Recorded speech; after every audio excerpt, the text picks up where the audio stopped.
Que el Altísimo Dios Todopoderoso le bendiga a toda nuestra gente de Masterclass. Vamos a hacer este preludio, oigan, un preludio entre lo que fue Apocalipsis 12, 5, 6 y antes de entrar a esa tremenda batalla final.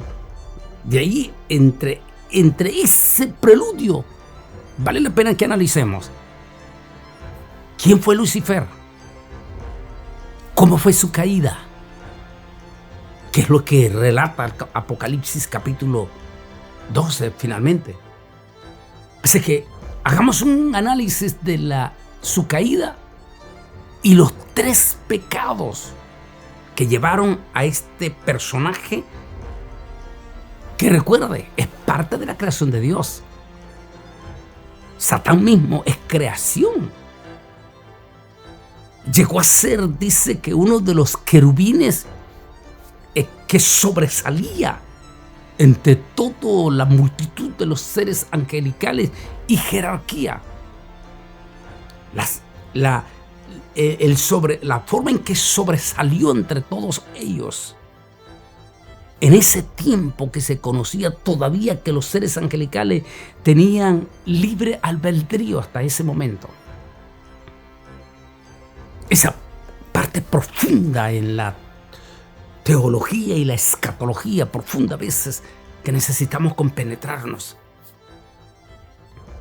Hablemos qué es lo que ocasionó a este impresionante querubín.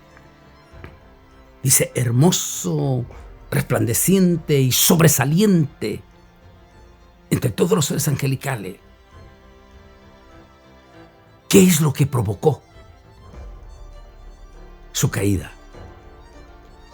Sobresalen 3 pecados en él: soberbia, conspiración e intriga. Analicemos a continuación entonces, pero para ello vamos a las Sagradas Escrituras. Isaías 14, 12 al 15 dice: ¿Cómo caíste del cielo, lucero, hijo de la mañana? Derribado fuiste a tierra, tú que debilitabas a las naciones. Tú que decías en tu corazón: subiré al cielo, en lo alto, junto a las estrellas de Dios, levantaré mi trono, y en el monte del testimonio me sentaré, en los extremos del norte. Sobre las alturas de las nubes subiré, y seré semejante al Altísimo. Mas tú derribado eres hasta el Seol, a lo profundo de la fosa. Hice la investigación científica y allí, aquí en el libro, hablamos en su momento, no sé si aquí en esta parte está, sobre el planeta Nibiru. Y lo que dicen los científicos, creo que está entre la 4ª trompeta. Lo que dicen los científicos del planeta Nibiru, que pudo haber sido en su momento un planeta impresionante, dicen ellos, que tenía su propia vida, y que eso pudo haber sido la codicia de Satán de formar en ese planeta su propio reinado, y que dice que estaba a un lado del tercer cielo. Por eso es que él dice una parte más alta de donde estaba. Pero que en la rebelión, Dios mismo destruye también al planeta Nibiru,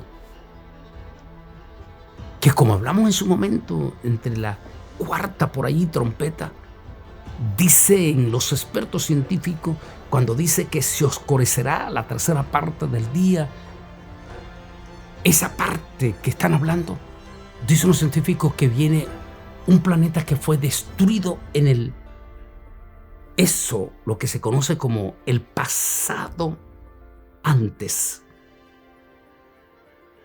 y que los científicos le llaman Nibiru.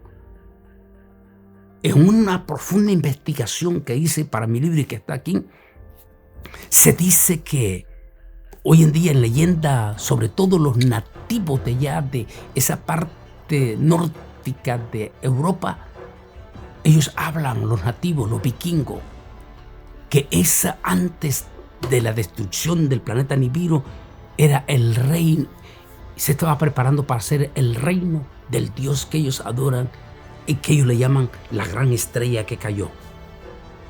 Interesante. Pero vamos a continuación a entrar en los detalles. Antes de su caída, Satanás era una hermosa criatura.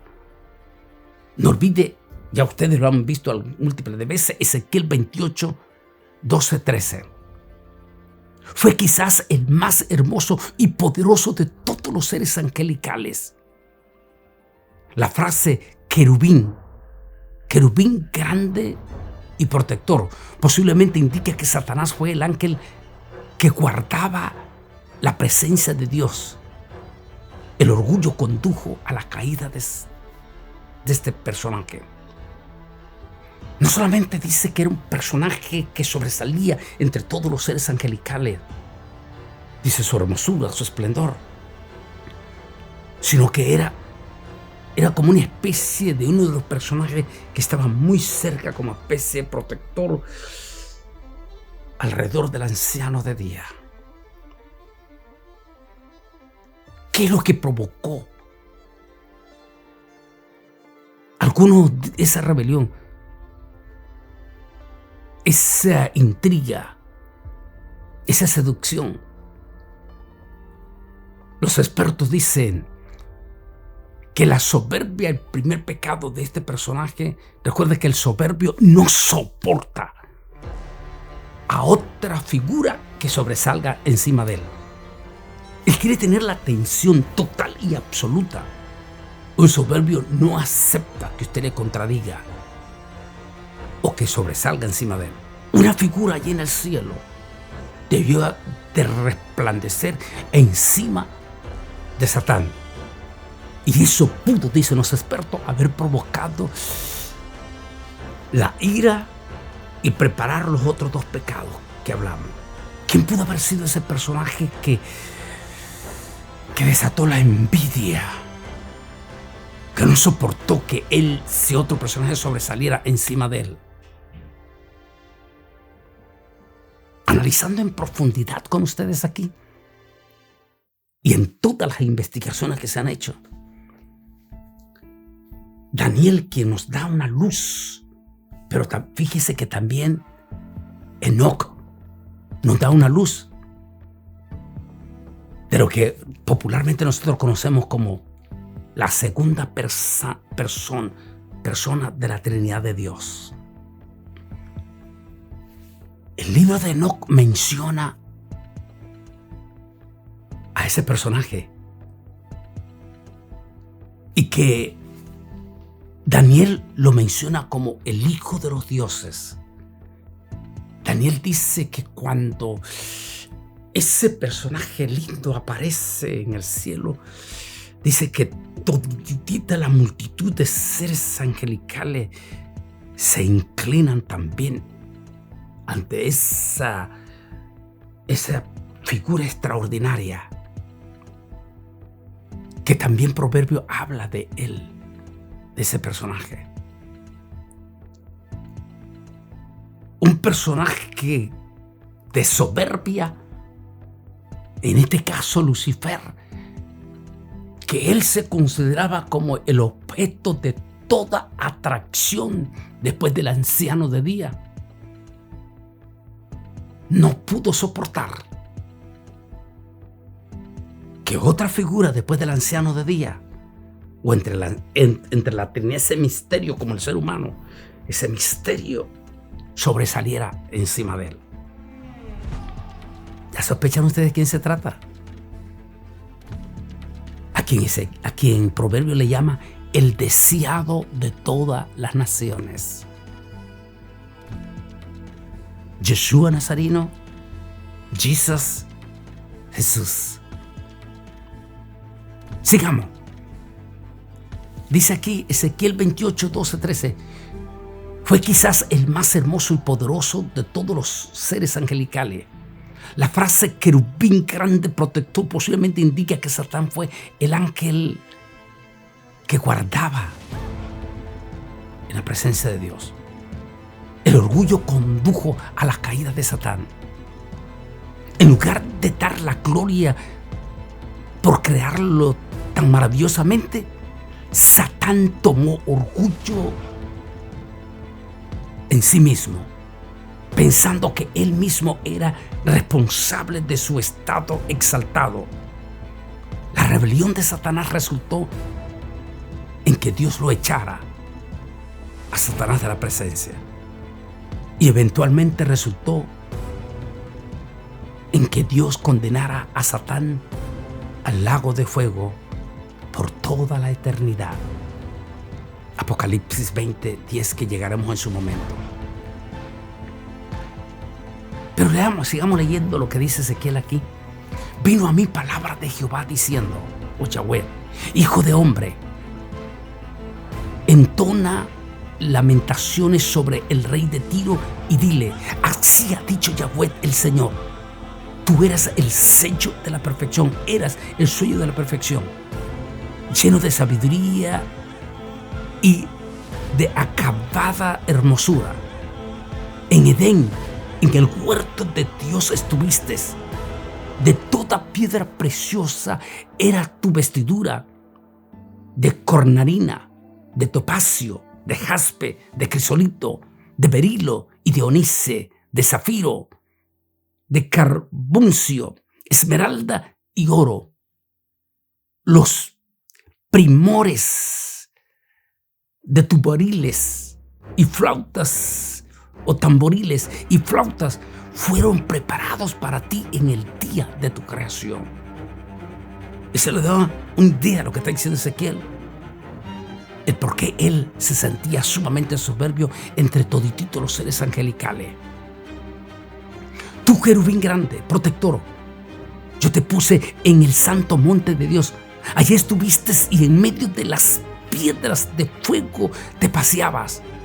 Perfectos eras en todos tus caminos, desde el día en que fuiste creado hasta el día en que se halló en ti maldad. Ahí está la conspiración y la intriga. Lo cual es soberbia, conspiración e intriga. A causa de tu intenso trato comercial. Interesantísimo. Porque recuerda que comercial es la negociación. Tú me das, yo te doy. Tú me das, yo te doy. Interesante, porque todo esto tiene que ver con los acontecimientos proféticos. Y en la actualidad, en el mismo sistema político. Te llenaste de iniquidad y pecaste, por lo cual yo te eché del monte de Dios y te arrojé de entre las piedras de fuego. Querubín protector. Ezequiel 28, 14, 16. Se enalteció tu corazón a causa de tu hermosura. Corrompiste tu sabiduría a causa de tu esplendor. Yo te arrojaré por tierra y delante de los reyes te pondré por espectáculo. Con tus muchas maldades y con la iniquidad de tus tratos comerciales. Profundo esto, como los libres comercios, el orgullo, la potencia.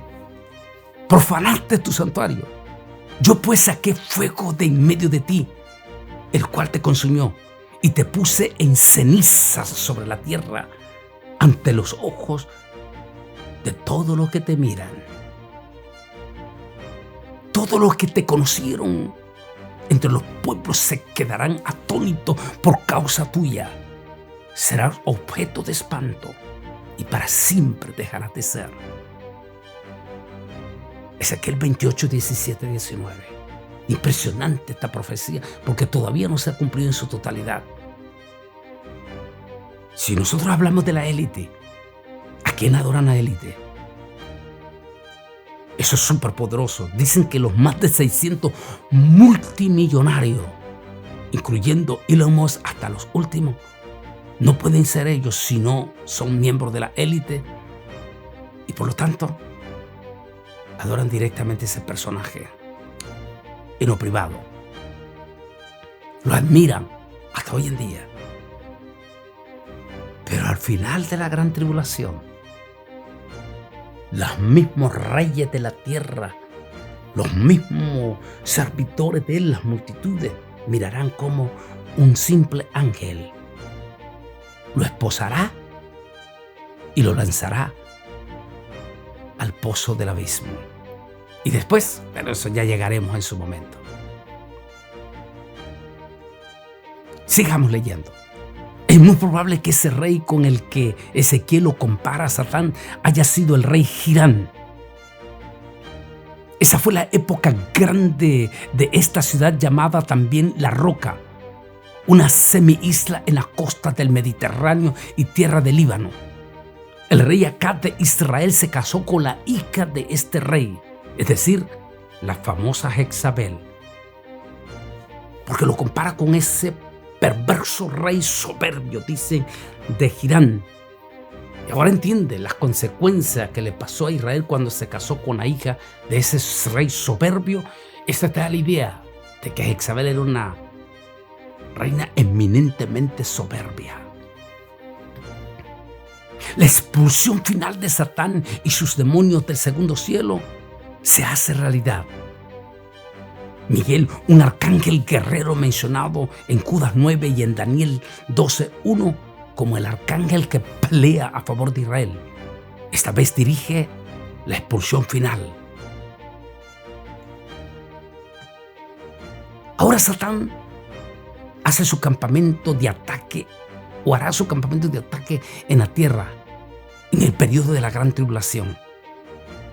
Consideraremos que esto sucederá desde el principio de la gran tribulación, porque cuando cae ya lo que vamos a entrar allá, finalmente y para siempre ya expulsado del segundo cielo o de acceso a los cielos, y liderará todas las operaciones de los 4 jinetes, y al cabo de 3 años y medio se encarnará en la bestia anticristo rumbo hacia el final de la gran tribulación.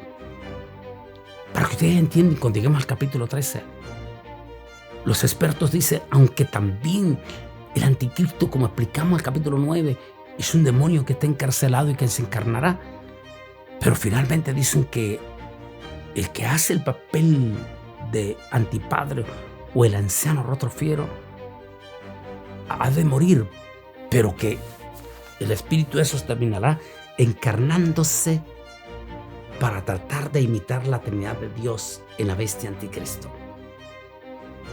O sea que el anticristo va a tener las mismas características en ese momento, al final, la soberbia y todo lo demás. Impresionante saber todo eso sobre lo que fue esa rebelión. Por la ley permisiva, a Satán todavía tiene permiso de tener acceso al segundo cielo, que es el estrado del tercer cielo, y como tal dirige como comandante a los seres angelicales caídos y que antes de la rebelión eran ángeles guerreros y subordinados al arcángel Miguel. Pero si su inclinato está a punto de terminar, dice esta palabra de Lucas, la palabra de Jesús, que son proféticas. Les dijo, yo veía a Satán caer del cielo como un rayo. Eso no ha pasado todavía, ya lo vamos a ver. En esa rebelión, cuando finalmente, como leímos, dice, hasta que fue encontrado en ti pecado, soberbia, conspiración. ¿Qué es conspiración? Trabajó Satán silenciosamente con seres angelicales en el cielo, entre los cuales había jerarquía. Es por eso que Pablo habla que no tenemos lucha contra sangre y carne, sino contra principados, contra potestades. Es decir, que Satán arrastró seres de alta jerarquía en su momento, como estos mismos del segundo cielo. Los trabajó en la conspiración. Dicen que las 3 bestias van a tener la misma característica, en especial el antipadre. Conspiración, ese levantamiento donde limpia todo lo que se conocen como sus oponentes para poner exactamente su gente. Intriga. La intriga es esa división, produce división profunda, que es lo que sucedió en el cielo. Cuando se descubrió, se dio la intriga, la división de la tercera parte de las estrellas. Esos tres pecados van a venir de nuevo en estas tres bestias en el cual Satán, el anticristo y el falso profeta se van a encarnar. ¿Ya tienes una idea entonces cómo fue esa rebelión en el tercer cielo? ¿Y cuáles fueron los tres pecados? Y ahora entiendes por qué siempre hacemos el énfasis que hay que tener cuidado con el pecado de soberbia. Los pecados de conspiración e intriga son los mismos pecados que Satán sigue usando para dividir a nuestras iglesias. Recuerde que todas las divisiones siempre comienzan con conspiración. Silencioso, hablando es que este fulano, es que este sutano, es que este mengano, es que este aquí. Y la intriga, la división. Soberbia, conspiración e intriga. Evitemos nosotros como ministros, como cristianos, como predicadores y como iglesia, evitemos a como dé lugar en el nombre de Jesús esos tres pecados. Y a toda nuestra gente de Masterclass, que tenemos muchísimos predicadores y todo, por favor, hagan énfasis en sus iglesias, a los miembros, a que no sean arrastrados. Porque no olvide que en toditita iglesia Satán tiene derecho por medio de la cizaña. Siempre tiene su gente, que son los que se conocen como en el hebreo se conoce como las semillas malditas dentro de la iglesia. O sea, lo de la cizaña. Por eso tienen que preparar pastores, predicadores y todo, decirle a los miembros, cuidado, uno, soberbia. Que su pastor no se llene de soberbia. 2, cuidado con los espíritus de conspiración. Y 3, la intriga. ¿Ya tienes una idea entonces? ¿Cómo es que operará este personaje que, como vemos en esta imagen final, fue expulsado del tercer cielo? Aunque todavía no en su totalidad, porque tiene acceso al segundo cielo, que es el estrado del tercer cielo, o más bien a los cielos. Pero como ya vamos a entrar, capítulo 12, 7, ahí vamos a ver que su inquilinato está a punto de terminar. Para él y para esos seres a quien Enoc le llama los vigilantes caídos. Así que prepárense para esa parte extraordinaria. Tan fuerte es que inclusive les digo ya a ustedes preparándolo, cuando vamos a entrar ya a hablar de esos vigilantes. Que Dios les bendiga.